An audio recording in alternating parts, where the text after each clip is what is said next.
Whether it's Marvel vs. Capcom, Mario and Sonic, or Pokemon and Nobunaga's Ambition, crossovers have always been a popular approach, but this is one I definitely did not see coming. Puyo Puyo Tetris! The two puzzle giants of Japan and Russia combined for what is arguably one of the best versions of Tetris, as well as another international entry in the Puyo franchise, which is a rare sight outside of Japan. While these games are popular enough so that they probably don't need any introduction, I'll go over them briefly just in case. Tetris is the game of falling and stacking blocks in order to form straight lines and clear space. The art of Tetris! Puyo involves plenty of falling as well, but instead of forming rows, the player needs to match colors in groups of 4 in order to remove them. Solved. Got it. Side! If pieces continue to stack without getting cleared, then the game ends once there's no space left on the board.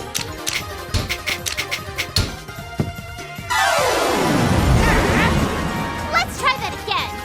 Its simplicity is shockingly deceptive with plenty of tricks and strategies. While anyone can clear space just fine, pulling off combos is where the challenge comes in. For Puyo, this involves stacking colors strategically so that when space is cleared, they fall on top of each other and clear themselves one by one through a long continuous chain. Here I go! You like that? I like lipstick! Face. For Tetris, it involves creative and clever ways of clearing lines quickly, ideally one right after the other.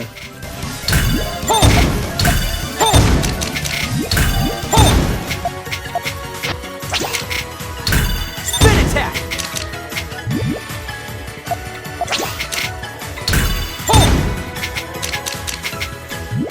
Spin attack! Tetris! Both games are simple enough for anyone to get into, but deep enough to breed some serious competition.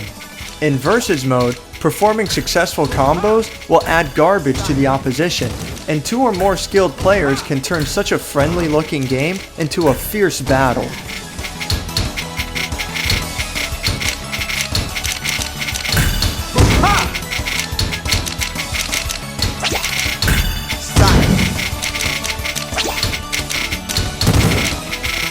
Thunderstorm! Take this!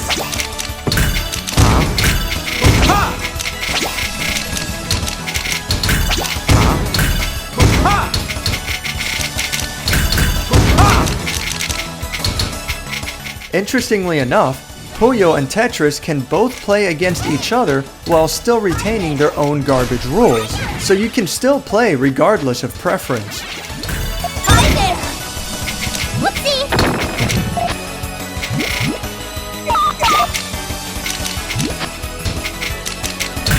Hi there! You ready? Synchronized attack! Hi there! Hi there!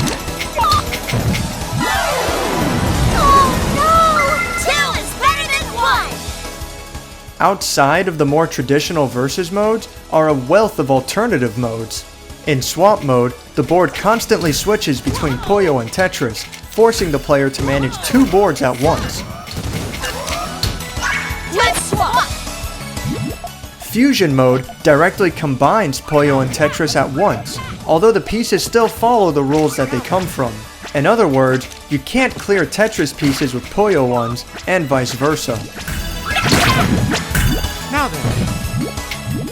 Big Bang is a more simplistic mode where the player is presented with a preset board that's ready to go for a combo, and it needs to be quickly examined and executed to proceed.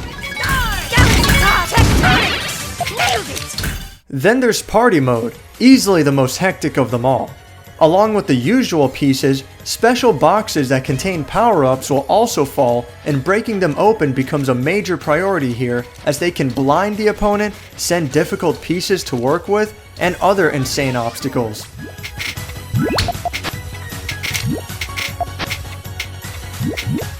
Mine. Despite it being called Party Mode, I'd say this one is the most difficult one to get used to. And of course, all of these modes can be played online, both ranked and unranked, which is called free play. No one seems to bother with free play, unfortunately, but I didn't really have a hard time finding opponents in ranked matches. On the other hand, I definitely had a hard time finding fair competition. Fire breath! I've been finished. You can't compete with me! Or I just suck at Tetris. For single player, all of the previously mentioned modes can be played against an AI opponent, and traditional Tetris in Puyo Puyo is also an option. The real meat of single player though is the story mode, which follows the Puyo characters as they run into the newly made up Tetris characters. Captain's report. A girl in a non-form-fitting outfit has materialized aboard the SS Tetra. Wait! Someone sent those squarish things that brought me here. I bet that someone was you! Their universes have crossed, and some dark hand in the background seems to be pulling the strings. The two worlds shall become one. That is fate. Ringo, is this how she normally is? I mean, it's not too far off.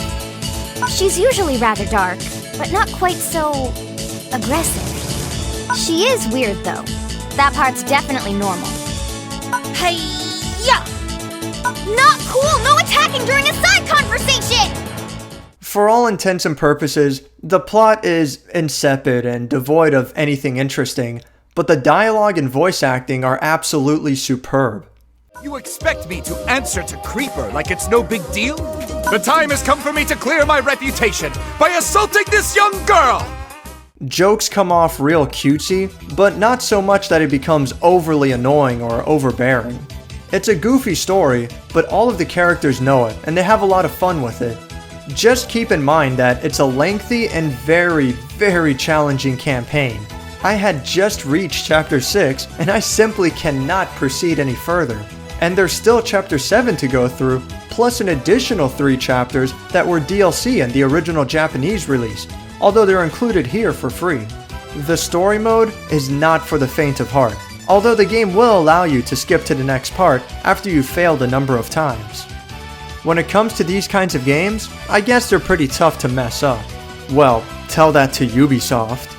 Supposed to look like that. I had it work once where it wasn't like I'm holding the button to the side. I'm dropping. This isn't the way you want to play? No, like there's like right now I'm holding it. You can hear me tapping it. I'll do another. Why is it running like this? It's Tetris. Look right there. You can see it free. This is not our system. It's so weird. This is me tapping the X button. That's me moving it. It's just, that was me dropping. I'm telling it to drop. There it goes. And that's that's good. See, that's what happens. Is you get going, and then there's all these drops out of the blue. But anyway, these falling block puzzle games from 25 and 30 years ago are fairly easy to work with, I would imagine.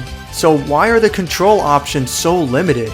All I want to do is rotate the pieces with the shoulder buttons and hold a piece with one of the face buttons. But no control scheme allows for that, and customizable controls aren't available either. Yeah, I can rebind the controls entirely through the PS4's accessibility options, but that's an unnecessary hassle. It seems like such a simple oversight with what is otherwise a flawless package. There are even plenty of cosmetic customization choices in the form of different characters, different looks for the pieces, different background art for the boards, and plenty of music to choose from, including a rendition of the classic Tetris theme.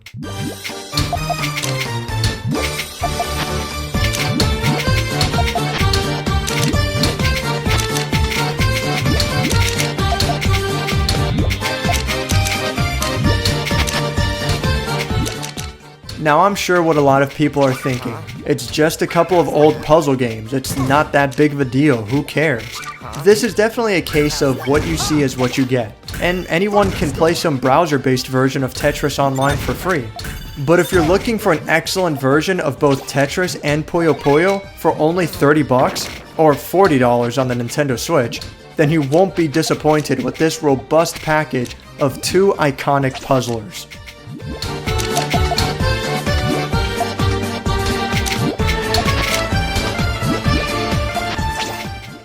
Thank you for watching my review of Puyo Puyo Tetris.